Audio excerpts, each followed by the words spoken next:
My name is Dr. Noralis Rodríguez Coss, and it is an honor to be your host for this panel.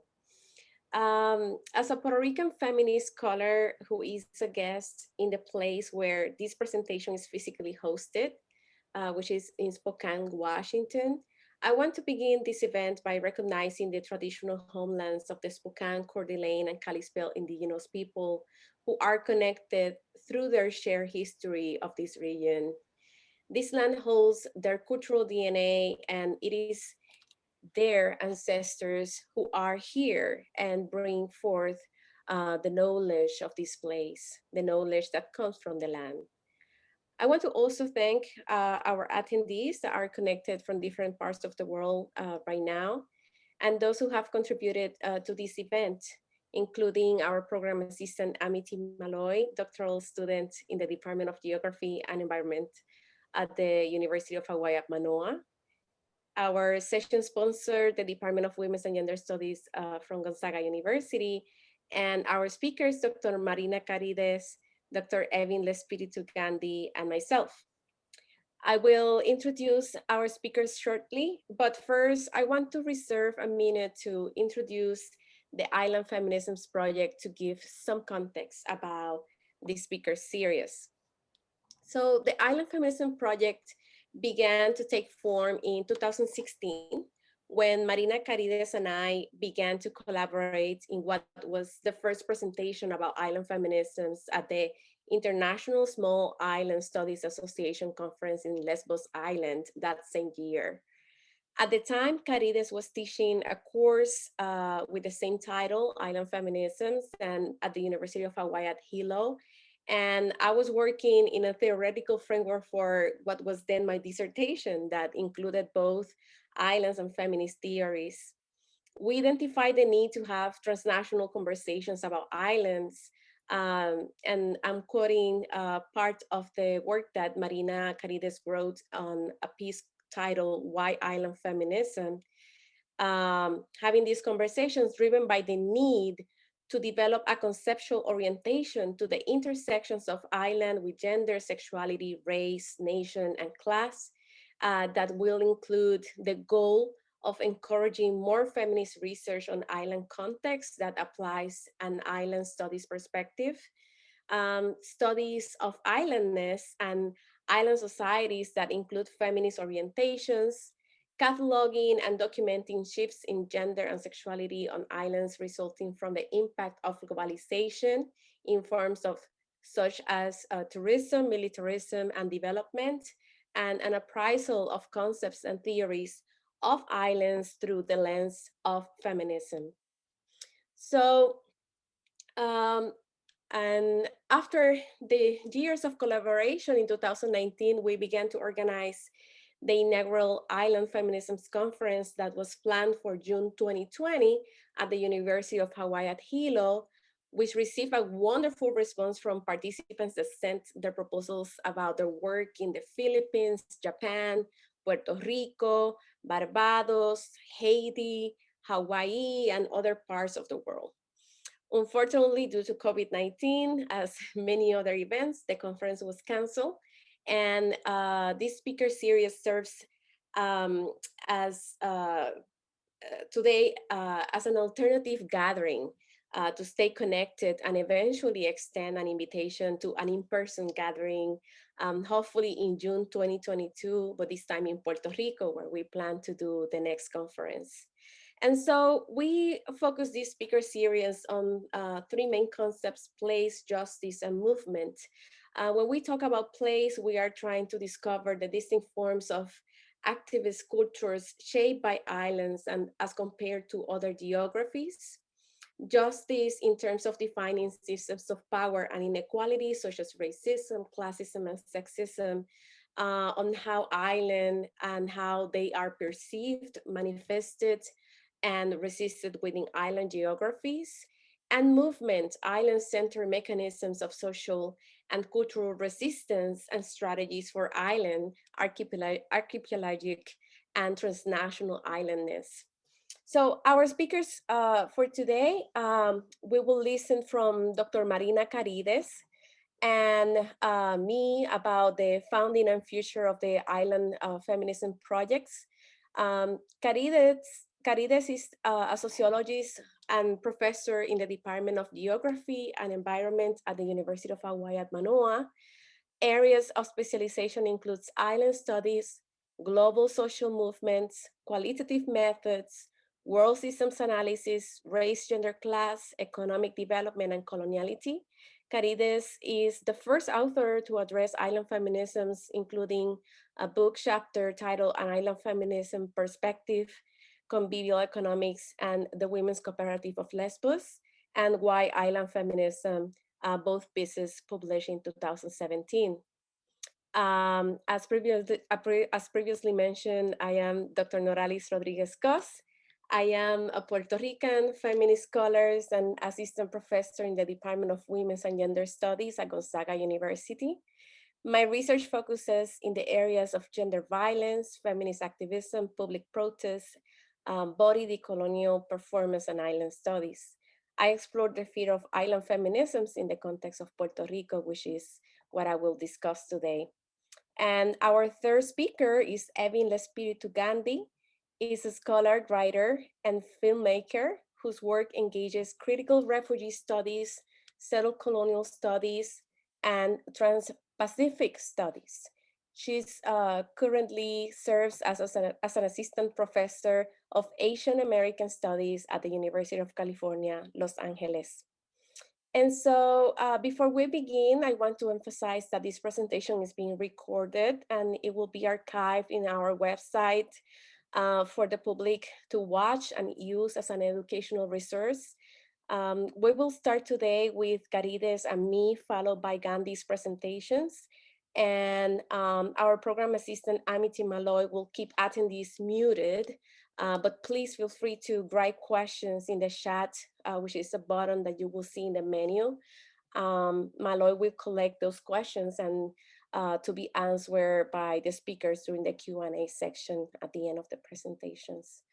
So without further ado, we can go with Dr. Marina Carrides first.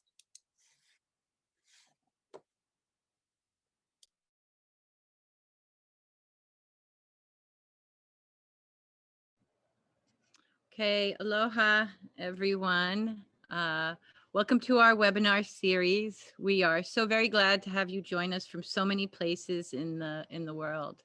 I also want to thank the presenters throughout the series for taking time to share their knowledge and Mānoa with us, and also for Noralis for really leading this webinar series, and Amity for her excellent program assistance.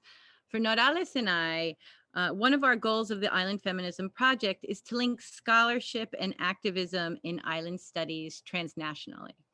So my part of the presentation here is entirely empirical, and I will focus on a few tables I compiled for a chapter in the recent volume, Gender in Island Communities, pictured here and edited by Firuz Ghani and Helen Prestid Nelson, which I encourage you all to review.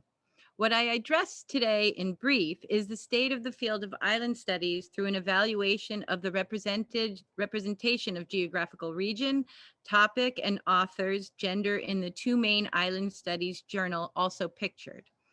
Island Studies Journal was established in 2006. Its current mission, quote, is to be a scholarly journal dedicated to the interdisciplinary study of our world of islands. Island Studies Journal encourages cross-discipline study for the sake of providing more comprehensive and holistic assessments of the conditions and issues impacting on islands and island life. SHIMA was established in 2007 and lists its area of publication as, quote, theoretical and or comparative studies of island marine, lacustrine or riverine cultures and case studies, analysis of island-like insular spaces, analysis of fictional representation of islands. Both are double-blind peer-reviewed journals.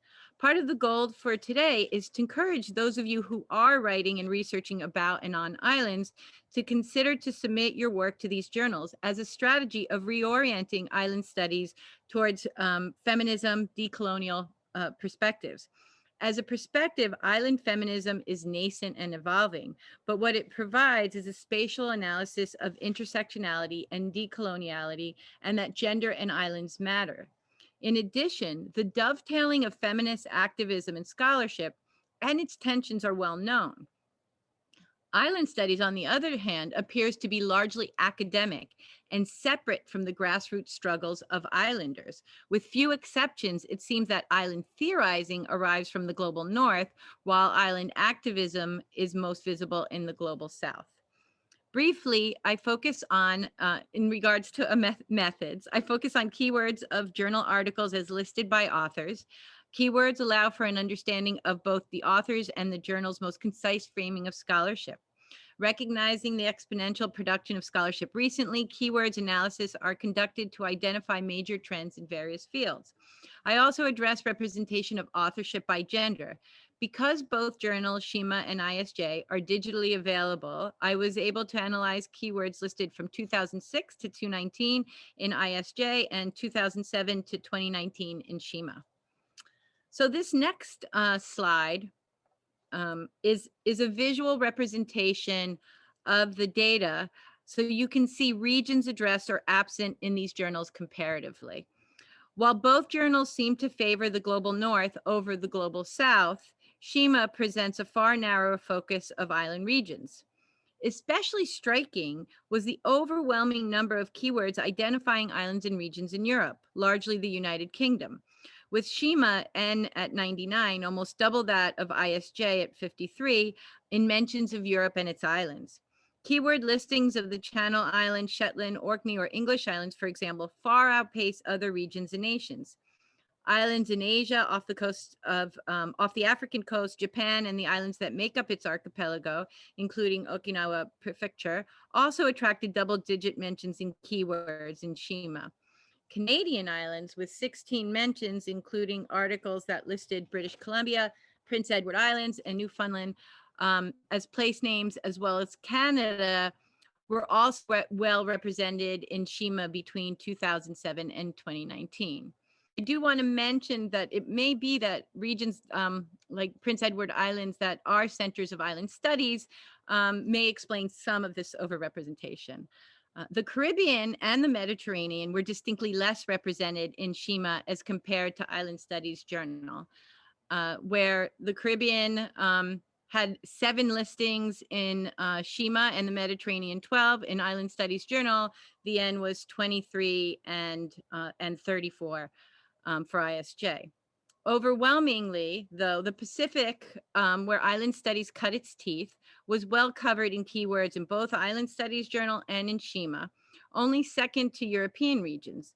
A large grouping of places named in keywords hovered around 10 keywords, and this includes England, Caribbean, the Canary Islands, Malta, and its islands, and Spain's Balearic Islands. Like Shima, in Island Studies Journal, the majority of places listed in keywords, including continents, regions, and islands, had 5 or less mentions in keywords. However, for both journals, when we divide between Global North and Global South, there seems to be an overrepresentation of Global North island regions. For Shima, the underrepresentation is striking, with just over 60% of place names in keywords referencing the Global North. Island Studies Journal appears to have a more balanced approach with about a 50-50 split between North and South. However, this is still an overrepresentation given that most islands are located in the Global South.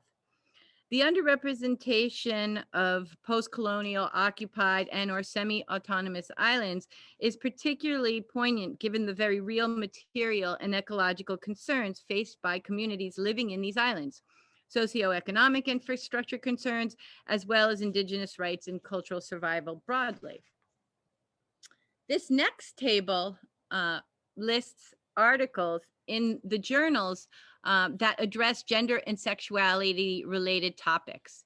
In reviewing keywords in both journals to determine the quantity of articles that address gender, women, feminism, or queer theory, the mentions were scant.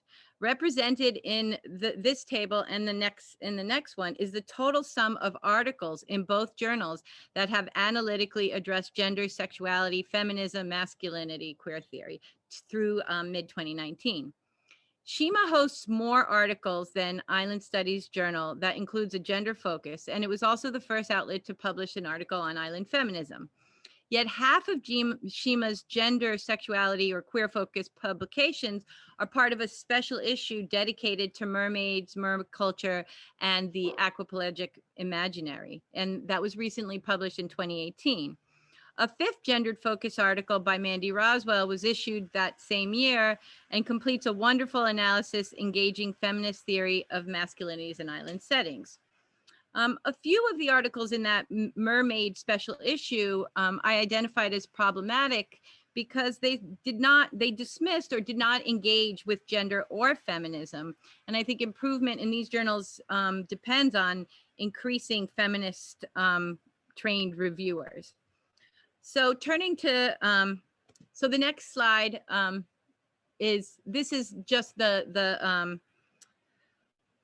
the dearth of scholarship on gender and sexuality in island studies journals is especially remarkable, with only 2 publications on gender-related topics. The first gender-related article was published in 2011, 5 years after the establishment. Sorry, that's 3 articles, but the first gender-related article was published in 2011, 5 years after the establishment of Island Studies Journal, a journal that has historically considered issues around economic development, which is also made evident by the survey of the key words. Development is a field that feminist scholarship has hardly advanced, yet island studies broadly has yet to attract feminist scholars to publish in its outlets. However, the few articles that do appear, I don't know if you're hearing the rain behind me, but I apologize. But, you know, welcome to rural Hawaii. And so, however, articles that do appear in island studies journals all critically engage with contemporary feminist scholarship, or gender theorizing on their topics, as well as contribute to advancing an island feminism lens. So these pieces are substantial. Only 3 articles across the 2 journals directly engage with queer theorizing. Given that islands host many well-recognized gay tourist sites, as well as noted for histories of diverse gender and sexuality expressions, island studies is a field ripe for engaging with queer and lesbian and gay and bisexual literatures. So turning to the next slide. An unexpected and striking finding is almost the complete absence of keywords across the 2 journals, which might indicate either an empirical focus on race, class, gender, or indigeneity as it operates on islands, or theoretical frames such as feminism, critical race theory, a class analysis, most starkly reveals a topical bias in island studies. In an analysis of the keywords, the following terms, inequality, race, racism, class, disability, and bias, had no mention in either journal over the 10-year period. Moreover, terms that are central to an intersectional feminist approach, including intersectionality, were rarely mentioned. For example, the term justice is absent from all SHIMA keywords listing over the 10-year period, while it is mentioned just once in Island Studies Journal. Rights is listed twice in the former and once in the latter, and diversity is a keyword once in SHIMA and not at all in ISJ, and movement, in reference to social or independence movement, appears only once in SHIMA. So on to my last slide. To further analyze gender representation in Island Studies Journal and SHIMA, I consider the gender representation of authorship. So this table shows a fairly regular pattern of gender representation among all categories of authorship across both journals. Women are less represented than men in every category in both journals. While in SHIMA, 41.6% of women make a stronger showing as single authors. ISJ holds 36.7. The trend is reversed for the representation of women as first authors, where Island Studies Journal surpasses SHIMA. In terms of co-authors, women are just slightly more represented in ISJ than in SHIMA. Particularly problematic is women's limited representation as single and first authors in both journals, which accounts for less than 50% of authorship. Diversity in authorship, including gender, can support diversity in scholarship, though not necessarily. And then in comparison with other fields, which is a little tricky because feminism, island studies is generally a subfield rather than a field. But in comparison to geography and sociology, these journals are similar. Sociology has a bit higher representation of women authors, and geography actually has a little bit less than what these two journals represent. So to conclude, island feminism may provide the conduit for island studies to engage in theory and praxis with the contemporary concerns for islanders in the global South. It may also be used to challenge the inequality and injustices that exist within global North Islands. It is time for island studies scholars to not only act as theoreticians, but also as resources to islanders. While the field holds some scholar activists, more of us can take an activist role working to engage with island communities and organize as they articulate their interests to assist in explaining and addressing the particular forms of social and economic inequalities that exist on islands. Thank you very much. Mahalo. All right, so I do not have a PowerPoint presentation. I will mostly talk. But please, if Amity and Marina and Evyn can keep me on track, if I take more than 12 minutes, please stop me. So I will speak today about the work that I've been doing recently, which I call Island Feminist Praxis. And I want to kind of like address this in connection to the Island Feminisms Project. Um, First, because there were two very important moments that were key, I think, for Marina Carrides and me to start working on the project today. Um, One was that I couldn't find a theoretical framework for my dissertation when I was a doctoral student back in 2016. So during the period of 2015 and 2016, I wanted to include a theoretical framework that was both island, Puerto Rican, but also feminist, right? Um, at the time when I was talking to one of my advisors that told me, well, maybe it's island feminism. And I'm like, wow, I haven't heard about this before. And yes, that's exactly what I'm trying to do. I um, uh, began to think, right, about what is it that is missing, including that having a way to articulate that unique experience that many claim, myself included, that to live in an island is different than to live in other parts, in other forms of territories, right? So I found Marina Carrides about sometime during that era when I Googled Island Feminism, and she was teaching a class at the University of Hawaii on that title. So we met in Lesbos Island in 2016 when she invited me to be part of the panel on island feminisms for the International Small Island Studies Association conference. And this was an important moment, I think, for kind of like start creating a project together, because we had people, we have presenters from other parts of Greece, from other islands of Greece that Marina Carrides have invited.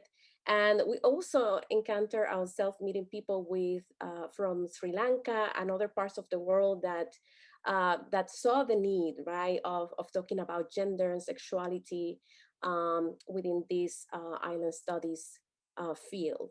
So from those experiences, we start then thinking about islands. And in my research particularly, and a chapter that is included in that book on island communities, gender and island communities, I'm going to be drawing from that chapter a little bit, and from a new project that I'm started working a few months ago. So thinking about island feminist praxis, one of the main critiques that I made around about the need for island and feminist studies is the absence of island-centered perspectives, which is palpable in most fields of study, including feminist studies. Island-specific feminist intellectual work is necessary in order to understand, for example, how neo-colonial and neoliberal processes target historically marginalized communities. More importantly, island-specific scholarship enriches feminist studies by developing a deep understanding of how islands identify territories, add layers of complexity to neo-colonial and neoliberal processes as examined from transnational and global perspectives. So within the context, within this context, Puerto Rico has been defined by colonial powers as a non-sovereign and dependent political entity. This definition situates the island in a position that is not completely related to Latin America and the Caribbean, nor fully annexed to the United States. By and large, the island's political status as an unincorporated territory or colony of the United States creates an impression of isolation, something that has been historically used by colonial authorities to belittle islands. Socioeconomic examples includes a $72 billion debt due to the island's lack of, and I quote, power to design its tax and fiscal policies, end of quote, that turn into ensuing bonds, benefiting financial traders, ultimately tied to the politics that underlie the island's colonial relationship with the United States. So I propose an island feminist praxis that incorporates the voices, particularly that incorporates and centers the voices of feminist activists from Puerto Rico. By island feminist praxis, I refer to feminist strategies of resistance that act to contest dominant constructs of islands and island people. Some of the theoretical framework that have been used to talk about this includes Epeli Hau'ofa, Hau'ofa addresses the belittlement of islands based on narratives of colonial narratives about islands by being small, by being defined as small, too poor, too small, too isolated.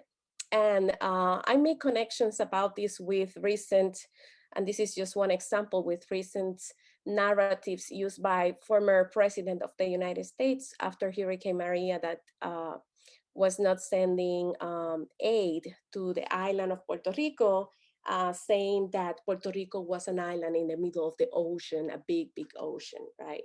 So these narratives continue to be prevalent, and Marina Carrides' work on island feminism has been very important in then talking about how um,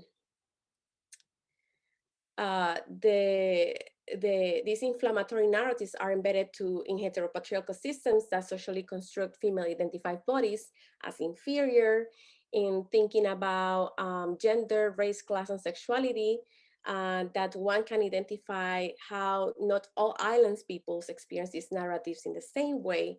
So inspired in Karides' definitions of island feminism, this concept serves as a theoretical lens to explore how political and social processes specific to Puerto Rico operates through systems of power that systematically oppress women, in addition to other historically marginalized communities on the basis of social constructions and identities.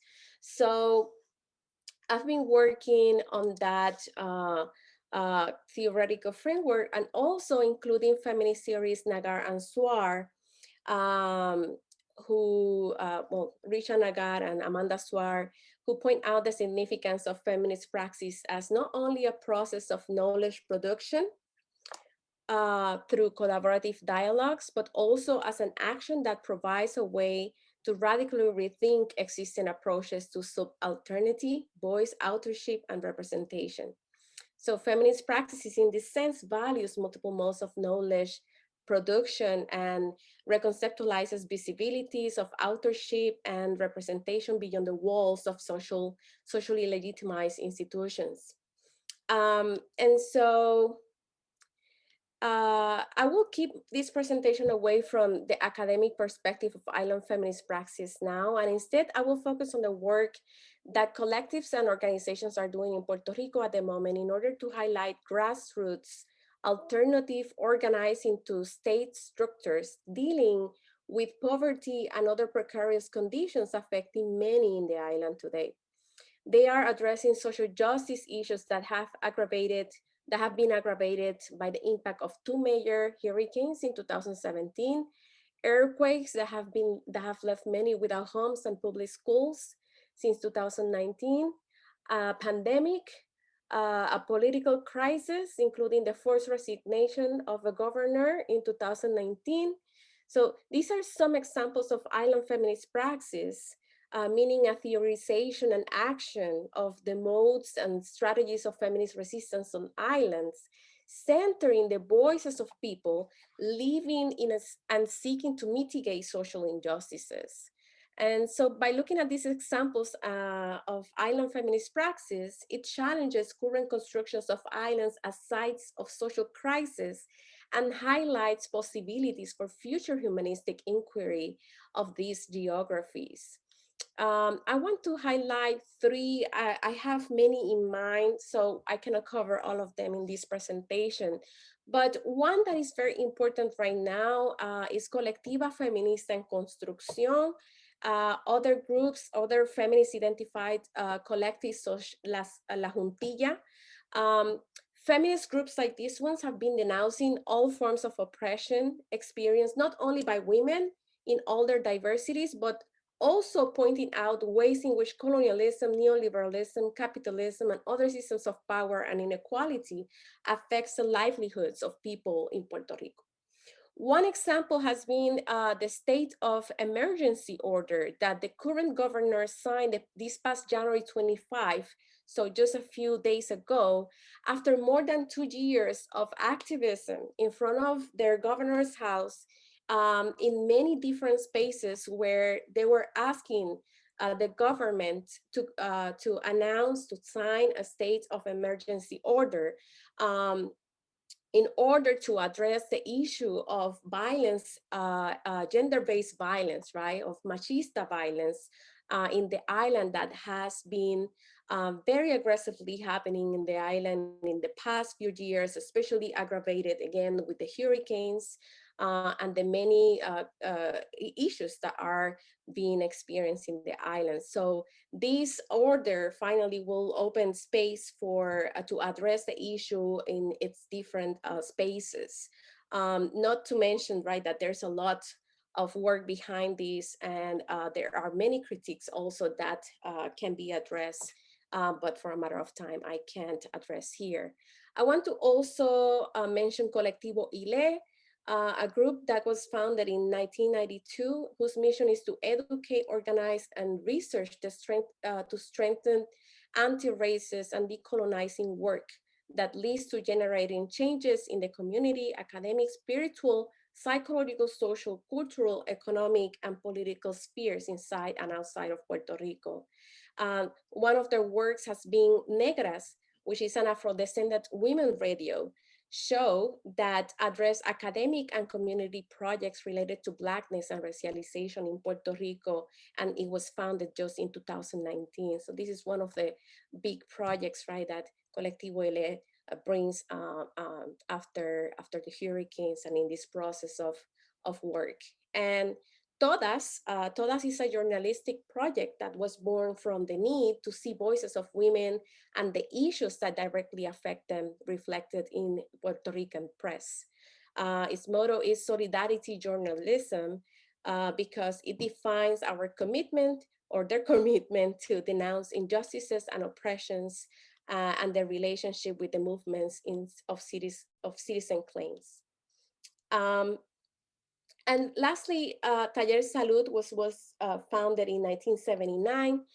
It's a community-based feminist organization dedicated to improving women's access to health, reducing violence in community settings, and fostering economic development through education and activism. So there is much I can talk about these groups, but I want to focus on the visual awareness of multiple stories that people in these groups, organizations, collectives bring about the multiple realities of women and other historically marginalized groups, but more importantly, also their evidence of agency, right? So this theoretical framework, Bridging Island and Feminist Studies, arguing that narratives about islands have limited their access to economic resources, but these limitations impact structural inequalities that are gendered, racialized, and economic stratified. Due to their unique geography, islands have much to offer in understanding global justice praxis. By focusing on social justice workers and activists who are marginalized groups politically and economically, groups like this one and the work on island feminist praxis demonstrate through community care methods, right, that people in islands have alternative ways to address social disparities, such as including cooperatives and distribution centers. That are disassociated from pre-existing agencies of governmental assistance. And also through a feminist island praxis, we can see how marginalized communities address the centrality of global climate change that influences islands in more urgency than other geographies, showing strategies that people are already using to deal with this issue. Such contribution makes this study timely and vital to ongoing interdisciplinary dialogues regarding social justice across academic fields. Um, and so also it uncovers islands' knowledge of cultural resistance, supporting their existence and preserving local and global practices. This kind of study advances transnational feminist pedagogies and praxis that can lead to new ways of articulation and actions that address gender, racial, and class inequality and discrimination in island geographies as a worldwide site of social crisis. Thank you. And now I think, Evyn, you can go ahead and begin with your presentation. All right, thank you so much. So I'm going to go ahead and share screen. Okay, awesome. So hi everyone, thank you so much to Marina and Noralis for that wonderful presentations, as well as for organizing this virtual speaker series. I'm so excited to be here and engaged with you all in this virtual space. I just want to start by situating myself. So I'm logging in from Los Angeles in California, the traditional homelands of the Tongva and Gabrielino peoples. In this presentation, which is part of a longer paper that I'm currently writing, I'd like to posit what I call a feminist archipelagic poetics as a means for connecting different indigenous struggles across and against gendered military violence across Oceania. So in particular, I'm interested in connecting anti-base activism in Okinawa with military buildup protests in Guahan or Guam. And to do this, I'm going to analyze the poetry of Craig Sampos Paris and Collier Nogues. So whereas Paris's poetry centers Chamorro histories, subjectivities, and politics, Nogues' poetry simultaneously submerges and reveals the long history of Japanese and American imperialism, settler colonialism, and militarism in Okinawa. So I'd like to start by outlining the stakes and the context of this project. And I just want to say a content warning about gendered violence. Okay, so on September 4th, 1995, 3 US servicemen stationed at Camp Hassan on Okinawa raped a 12-year-old Okinawan girl, sparking a mass mobilization of Okinawan anti-base activism. Okinawan women led the fight, critiquing the gendered violence perpetuated by US militarism on the Ryukyu archipelago.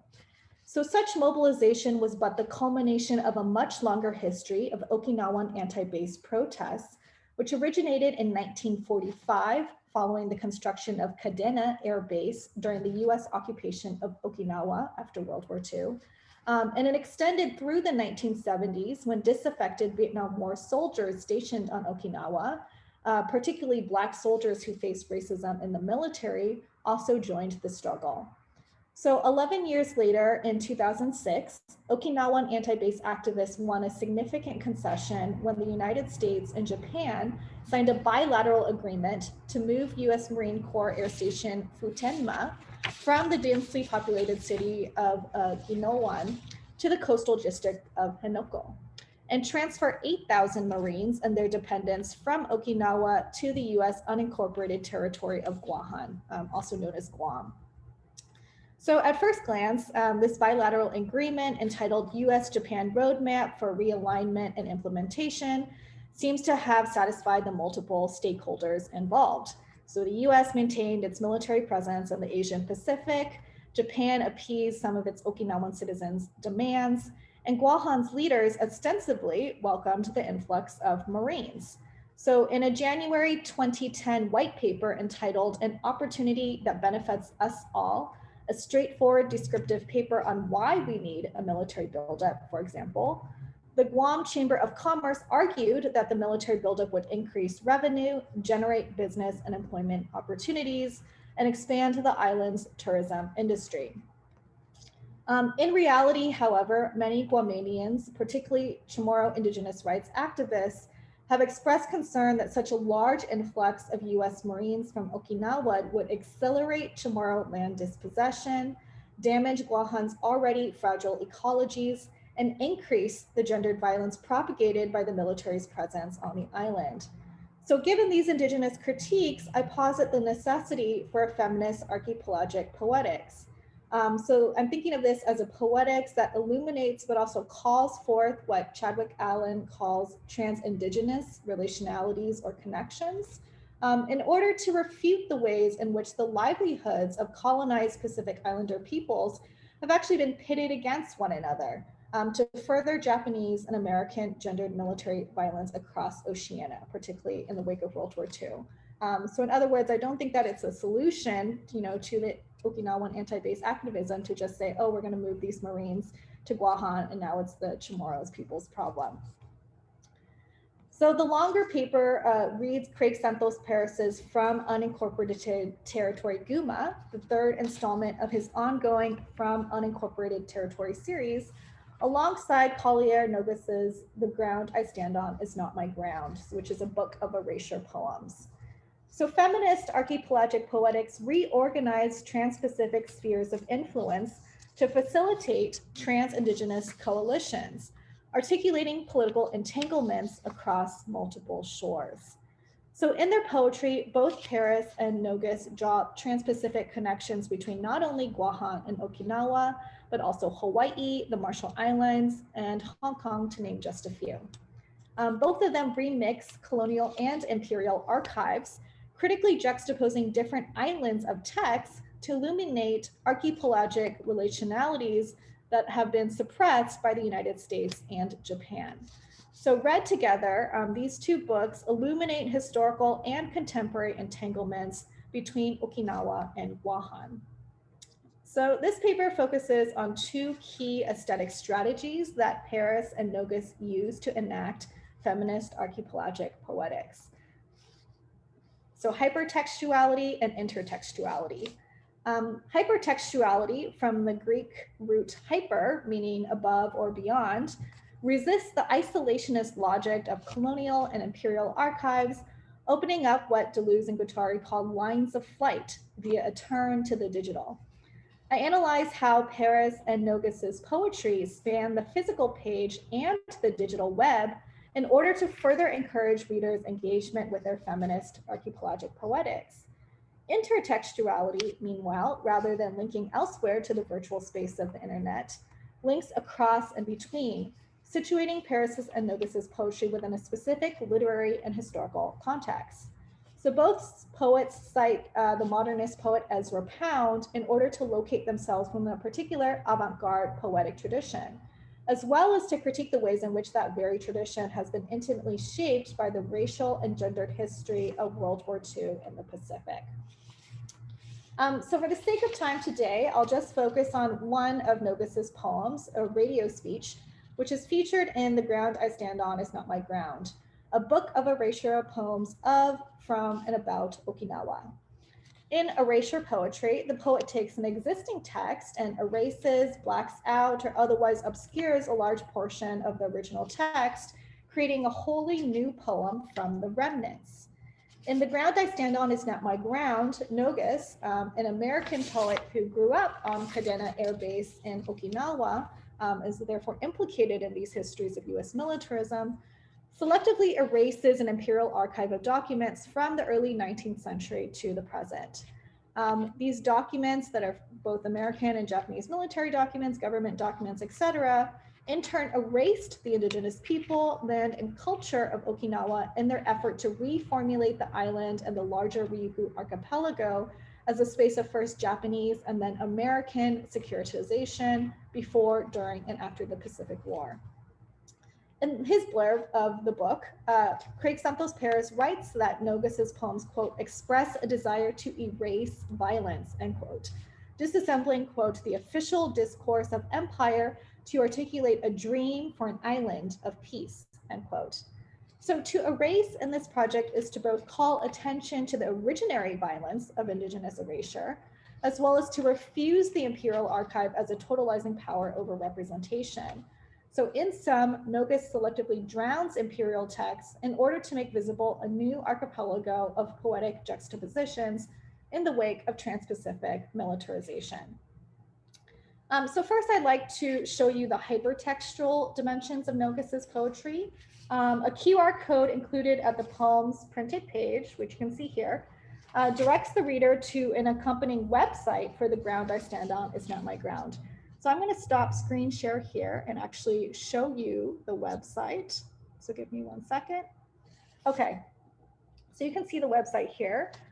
So the source material for the erasure poems can be accessed by moving one's mouse in order to make the erased lines of the source text reappear and then fade out again.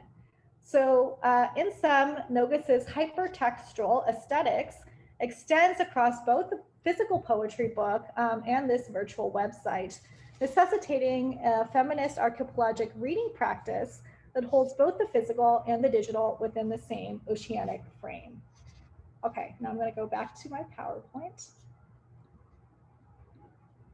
Okay, so for the rest of my presentation, though, I'd like to focus on the intertextual citation of Ezra Pound in Nogus's two-part erasure poem, Radio Speech, which engages Pound to critique the gendered militarization of everyday life and depict the impact of war on Okinawan domesticity. So the poem selectively erases two of Ezra Pound's radio speeches, Last Ditch Democracy from October 2nd, 1940, and then On Resuming from January 29th, 1942, calling attention to the military violence Okinawans suffered during World War II. The Battle of Okinawa, for example, was one of the longest and bloodiest battles of the war. On April 1st, 1945, US Marine and Army forces attacked Okinawa in the hopes of invading the Japanese home islands from the south. And over the course of 3 months, over 149,000 Okinawans were killed, committed suicide, or went missing. And just to give you a sense of scale, that's an almost 50% decimation of an estimated pre-war population of 300,000. So it was very devastating. So via the technique of erasure, Nogus selectively submerges Pound's not only racist, but also sexist language. So in the source text, Pound uses feminizing language to ridicule the United States and Great Britain's moralism during World War II, which according to Pound actually obfuscated the country's real imperial desire to open up new capitalist markets via military force, and he wasn't wrong. So in Nogus's erasure poem, Radio Speech, such feminizing language, however, is actually reformulated to produce a feminist critique of military securitization. So how war permeates, for example, the so-called private sphere. Radio Speech privileges an unnamed third person's woman's perspective on war, emphasizing how, quote, the carnage of military violence on Okinawa unwittingly bleeds into the domestic. So for example, a hand loom, and we can see here the diapers of the baby that are being cited. War in this poem becomes a site of gendered critique or feminist critique. And now I'd like to focus on the first two stanzas on the second page, so I'll read them for you. She would never got catched up again. She allus was lagging behind the garden path, down the daisies, shutting out news, still trying to hear herself. Okay, so here the poem's protagonist refuses the global capitalist logic of modernization that comes with the militarizing effects of American securitization, choosing instead a temporality of lagging behind in the feminized space of the garden, quote, shutting out imperial discourse in order to, quote, hear herself and, quote, think for herself. This lagging behind temporality, in turn, mirrors the ways in which the war itself has lagged behind, outlasting its alleged end date, such that the future of peace under military occupation, described in gendered language as a sort of half-trunk full of whitewash, is nothing but war by a different name. So a program of defense, a program of offense. Indeed, following Japan's defeat in September 1945, the US occupied Okinawa as part of its military occupation of Japan. Whereas the US ceded sovereignty back to Japan in 1952, however, it retained civil administration over Okinawa until 1972. During this period, the US appropriated Okinawa's land to build 32 military bases, rendering Okinawa a virtual colony of the United States. According to this poem, to believe that the post-war American securitization of Okinawa generates peace, therefore, can be considered a weakness of mind in the house, or bullshit. So house here, again, referring to the intimate domestic space of gendered military violence. So at the level of structure, radio speech draws trans-Pacific and feminist archipelagic connections between Okinawa and Guahan. So while the erasure poem is set in Okinawa, if we go back to the source text, it actually references Guam. So in his speech on resuming, Pound asks sardonically, quote, so now we, referring to the United States, have got pushed out of Guam and Wake, and I suppose the Philippines, and a 30 years war is in process. Is it? Is the 30 years war what the American citizens think will do the most good for the United States of America, end quote. So here, Pound unwittingly critiques the archipelagic logic of US military intervention across the Asian Pacific. So thinking about, for example, the ways that military occupation in Guahan was not only reproduced in Okinawa, but also the Wake Island and the Philippines, even as he does so in a way that demeans these islands and their inhabitants' worth in the eyes of American citizens. In contrast, a feminist archipelagic poetics draws connections between Pacific Island collectives in order to forward a decolonial analysis attendant to the gendered legacies of World War II.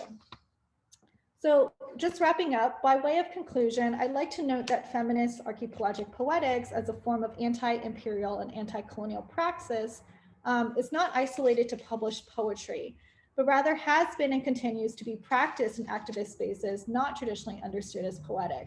And here I think we can see a lot of connections with Noralis's presentation.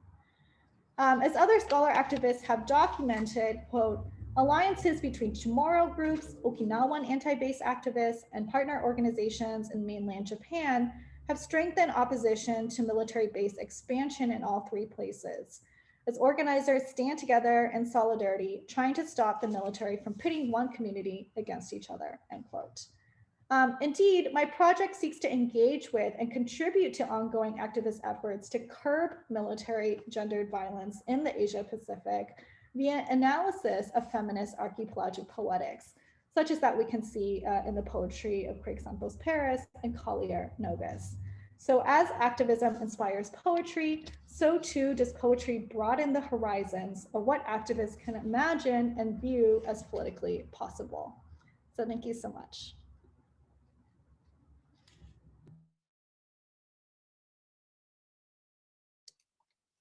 Great, so maybe we can give the space now for Amities if there are any questions.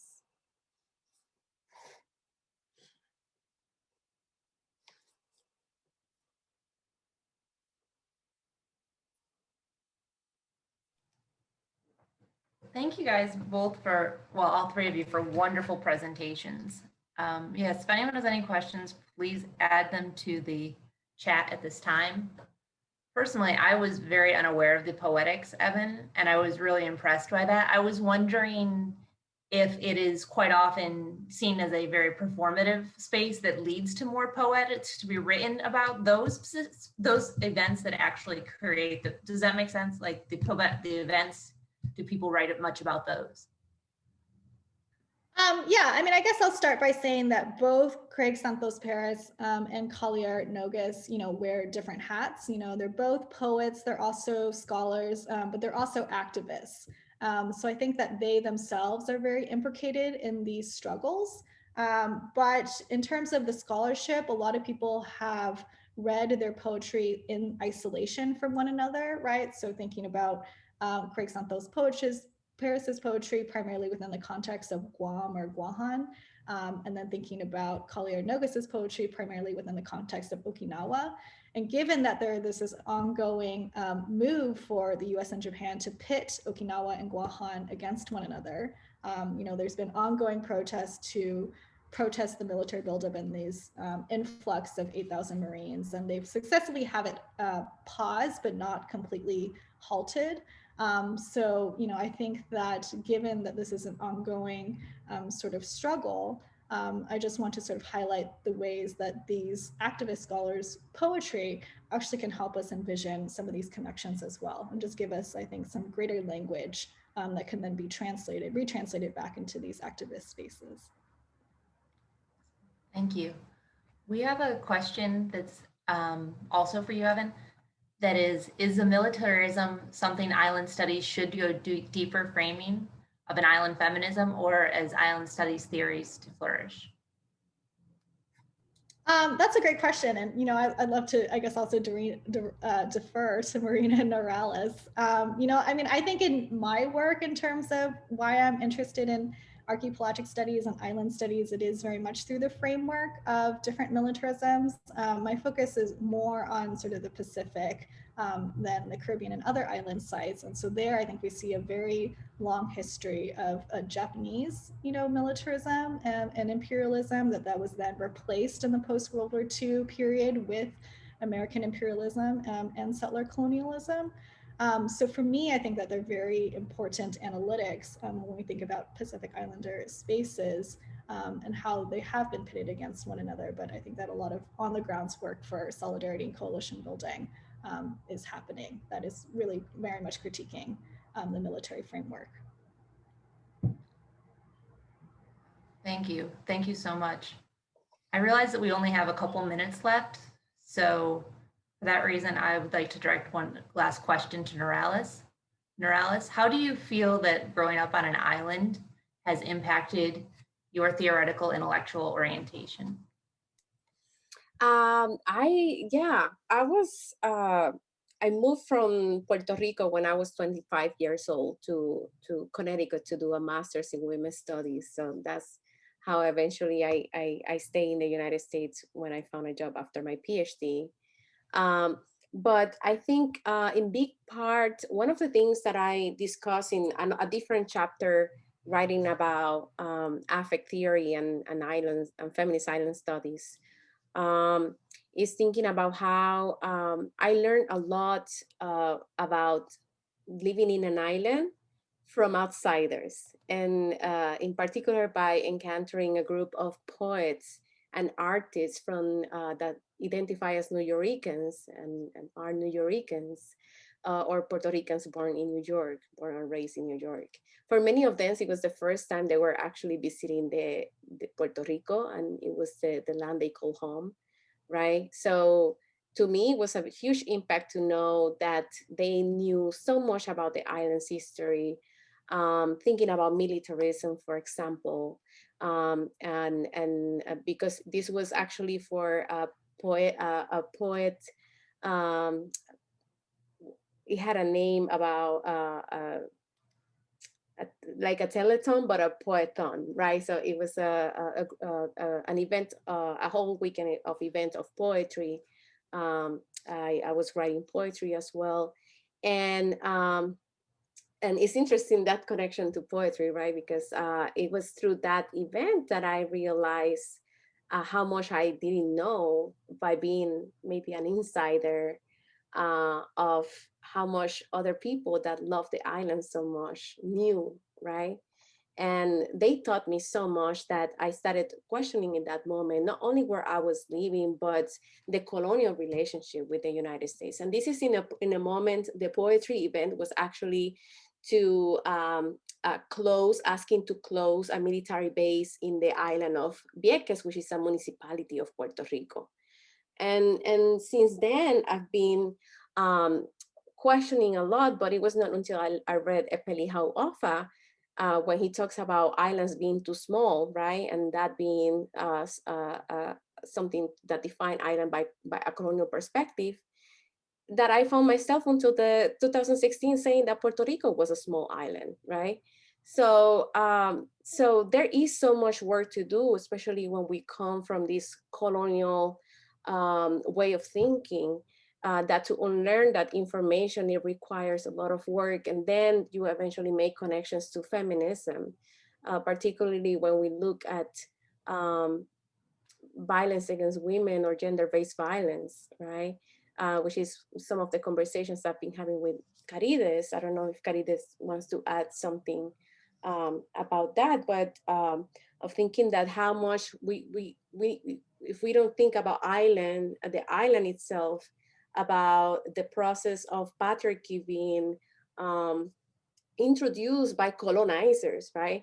And then how that still play a big role, how we socialize and how we suffer violence today in all these its diversities, because then violence is not experienced by everybody in the same way.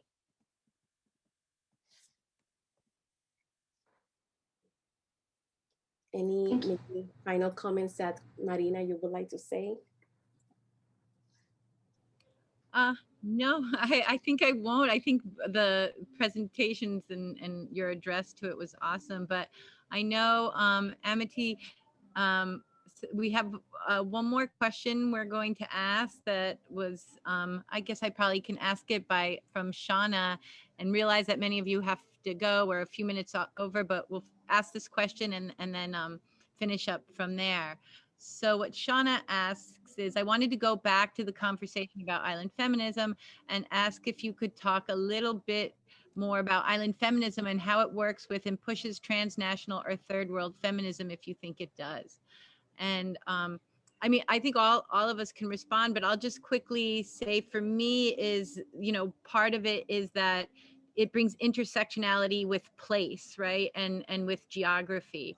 And I think when, that sort of recognition, I mean, I was doing work on islands in various places and wasn't thinking about islandness, right? Until I was, and then that revelation, right, coming from, post-colonial feminist theory as my training, I see that element. And now, after almost 7 years of living on an island, things operate in these very distinct ways, and that need so much untangling. Definitely around gender and sexuality, but especially race and ethnicity, and these histories of coloniality, and how, as Evyn was pointing out, various groups interact with each other based on these histories and the larger constructions of race and ethnicity, for example, in Hawaii, in the United States. So those are my thoughts. Pass it back to Evyn. Oh, I mean, I think that's a great response. I don't have too much to add, just to say that, I also, did my PhD training under Chunti Minha, who's a post-colonial feminist, woman of color, feminist, writer and filmmaker.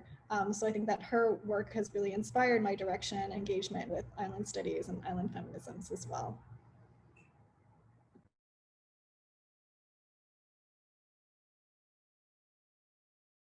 Thank you so much. I think we can leave it there. I'm not sure if I can see another question. But for now, I just want to mention that our next presentation will be on February 19. We have Jane Chan-Me from Scripps College and Pefi Kingi from South Pacific Islander Organization talking about other topics relevant to island feminism, and we hope to see you again. Feel free to register at some point in our website. Amity just posted the website link, and thank you for once again to join us and be with us today.